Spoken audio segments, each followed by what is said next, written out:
Ugh, it's hopeless. I can't decide how my new novel story ends. Should I let my main character live and let him be doomed to become the castle master's bride, or should I kill him? In a way, he'd be set free from the villain's grasp. This is so frustrating. Out of all the stories I've written, this one is a lot more complicated to finish. It seems there's only one thing left to do. I didn't think it would resort to this, but what other choice do I have? I'm running out of time. My boss is expecting this novel to be done by this Friday. But I got only 2 days and one night left in order to finish it in time. So I must seek the aid from down below, from the fallen angel himself, Lucifer. And so you clear away all your books scattered in your study room and begin to draw a pentagram star in the wooden floor. Once finished, you held the grimoire spellbook in your hands and start to chant a spell to summon the king of hell into the mortal realm, in hopes he'll guide you into finishing your dark romance story. In exchange, you will gladly give him your soul. However, as the pentagram star begins to glow, all the candles suddenly burn themselves out, and the room went pitch black. Then suddenly the candles ignite back to life, but the flames were no longer warm amber colors. Instead, they became a purple magenta. The room became really cold as the purple mist filled your whole room. What is happening? Did you use the wrong spell?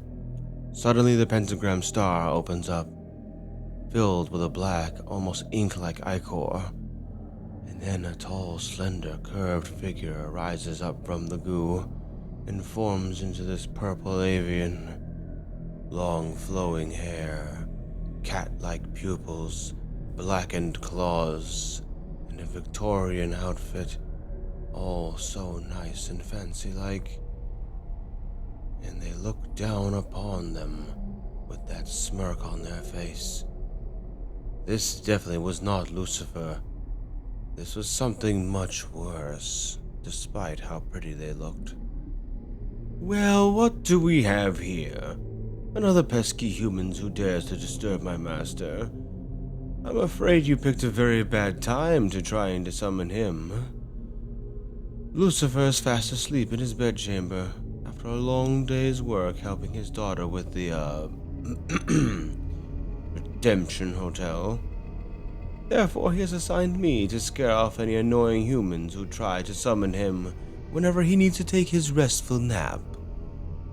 Unbeknownst to them, this was a lie. Lucifer never asked them to do such a thing, but they say it anyway. After all, who's going to question them? Suddenly, at that moment, the avian grins wickedly and chuckles into laughter. And guess what? He has granted me permission to do whatever I please to them. So... They pull out a silver chain from their hip and whips it across the room and towards the human. Thus it wraps themselves around the human's neck. You're coming with me, my delicious dinner. At that moment, the fear of death had built up inside of you after the chain locked around your neck. You run to the door, trying to escape, but then the avian tugged at the chain and yanked you back. Pulling you towards them, you struggle to break free from the chain, digging your nails into the wooden floor as you can barely breathe. The more they pull, the more it makes the chain even harder around your neck.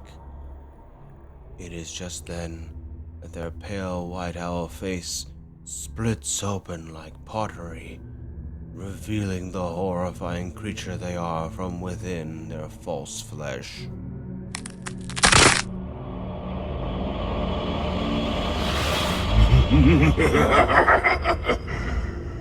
There is no use struggling. Just accept your fate and surrender. Then again, I love it when my prey squirms like this.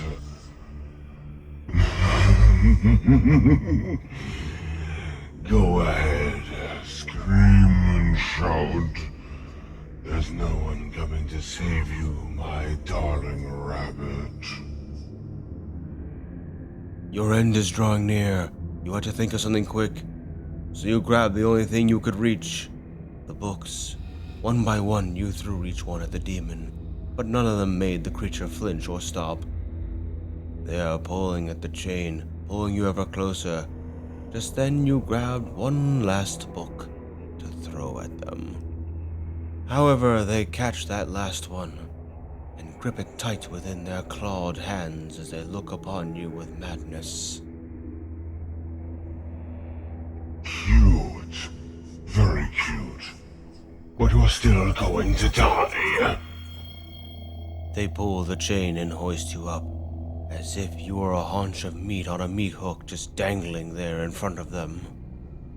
I mean, really? Did you think by throwing a bunch of books at me would do anything to me, or even knock me out for that matter?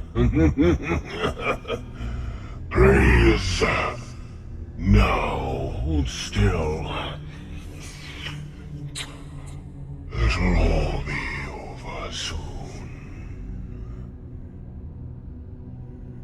Before the demon monster was about to consume you and your soul, the avian faces on the side start to look at the book, and it caught their attention. The title seemed intriguing. Stop! Wait! Don't eat him yet! Oh, come on! I'm starving. Just let me have a little bite. Hush you! Don't get snippy with me! Look at the book we're holding! Crown of Thorns and Roses. A dark romance tale. Why, what about it? You know I happen to be a fan of dark romances. Each story always finds ways to get me going.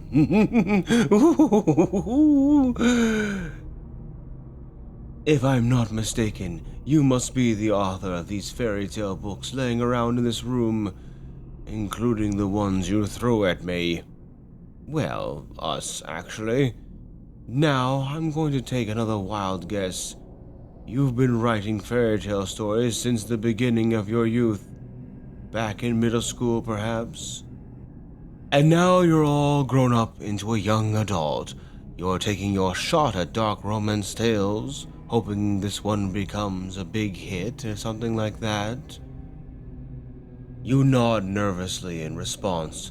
You become speechless looking at them, but it also didn't help with the fact that you were still being choked by the chain. Oh, come on, you cannot be serious. It has been at least 2 weeks since we've eaten. You're really gonna stop just because of some romance novel? Why don't we at least kill them first and then read it? Because I respect the craft of writing, the subtle art of it. And also I'm feeling a bit generous. Tell you what, little one. If I like this story, I'll let you live. If I find it boring and mundane, then I eat you whole. Are we savvy? You once again nod your head nervously and quickly, unable to really speak. Good. Now sit. It hurt when you hit the floor, but only for a little bit. And then this demonic avian decided to sit on your back as if you were a couch. They are surprisingly very light, and that thick, lovely bottom of theirs and their very wide thighs felt so nice on you. But then something else caught your attention. Their scent. They already smelled quite lovely before. A smell of lavender perfume abound on them. But however, this form of theirs had a particular aura about it. It was almost inviting, romantic even, as if it was pulling you in, like you're staring at a black void. And it looked so enticing. You were in a trance. The scent that you were smelling before became more like an addictive aroma, something where you smell it and your very biology itself quakes with fear. but not in a horrid way. In a very lovely kind of way that makes you wanting more. You suddenly snapped out of your little headache and felt a book drop on your head, leaving a sore bruise on your headache as they were finished. Oh, what kind of joke is this? The villain is a bore. The loyal servants are such an annoyance. And the supposed heroic rescuer is so dull, and not even hot or attractive whatsoever. And the lewd scene was pathetic. It is as if a sad, lonely virgin wrote this out of a beginner's porn dictionary. It is at this moment that the avian realized something about this human. Are you actually still a virgin? They spoke at the same time. Your cheeks blushed very pink. You were silent. You didn't want to answer that question. Unfortunately for you, the shame was very apparent on your face. They got their answer, and then they burst out into laughter.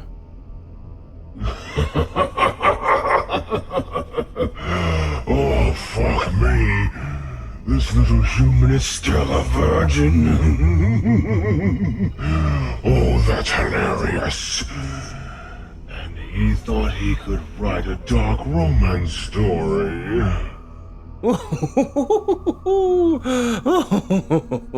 Most certainly not. This is nothing compared to the books that I've read. In fact, if I were a story writer myself, which I am, I would create a much better story than this crap. Wait a second. I have an idea. You want to create a better version of a dark romance story, hmm? I found that first-hand experience is the best teacher. And what better way to write this story than to experience it yourself? Yes.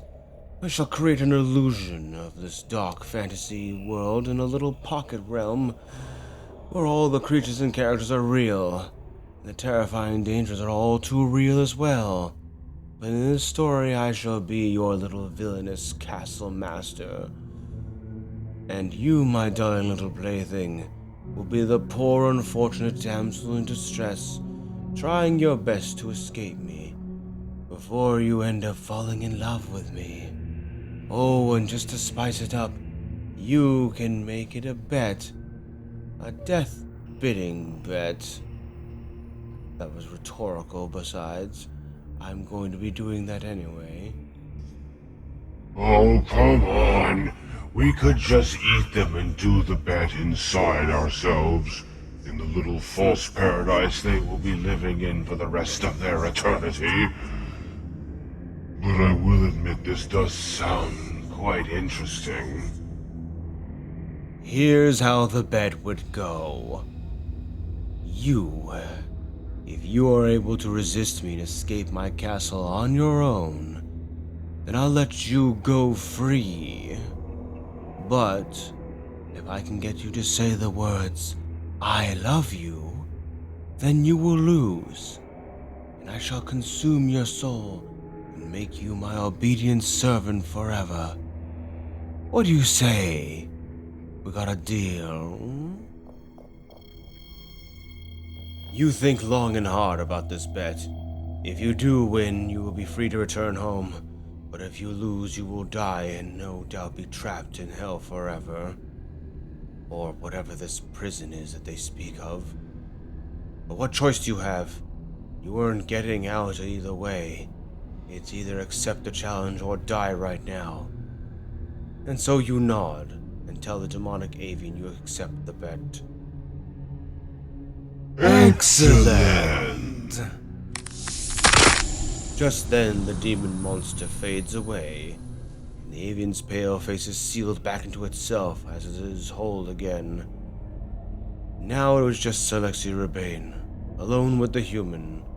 They stand up to grab hold of the chain that the human had upon their neck, and bring them with them. Now then, let the game begin. Suddenly, your journal book levitates in the air, pages flipping over non-stop, words within stripped away, leaving each page completely blank and empty. And then the book glows brightly, and you feel yourself being sucked inside, pulled into a world of your imagination. But soon that world of fantasy will change into that demon's own image. You are gone, vanished. Salexi catches the book as it fell into their clawed hand. They stare at it with a wicked smile. Though, unbeknownst to you, with no knowledge of this, you were teleported to the Void Realm, Salexi's castle, the realm also known as Nowhere. This was the place where the raw entropy of the universe collided. Though to you, a common mortal, this just looked like hell to you. With no context of what hell actually looks like, you think you're in hell, or perhaps this pocket dimension they mentioned to you. But, by technicality, he was right. He did in fact teleport you to a little pocket reality for you to live out this fantasy. But they, of course, twisted that truth. And you did, by technicality, get what you want. But you have no idea what you're in for. It's only a matter of time that even if you did pass your test, that the raw entropy of this universe would eventually decay you. Unless you happen to be the rare type that's able to survive it. Salexi then goes into their own mind and speaks to the other half within themselves.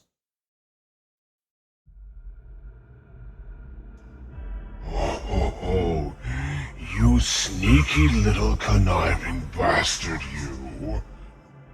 You never intended to let them go, did you? What, me conniving? I don't know what you're talking about. I gave them exactly what I told them they'd get. As far as they're concerned, this is exactly what I said. You and I both know the mortal will not survive that place. Even if they did pass your silly little test, they will decay from the inside out, and they'll end up being your slave regardless.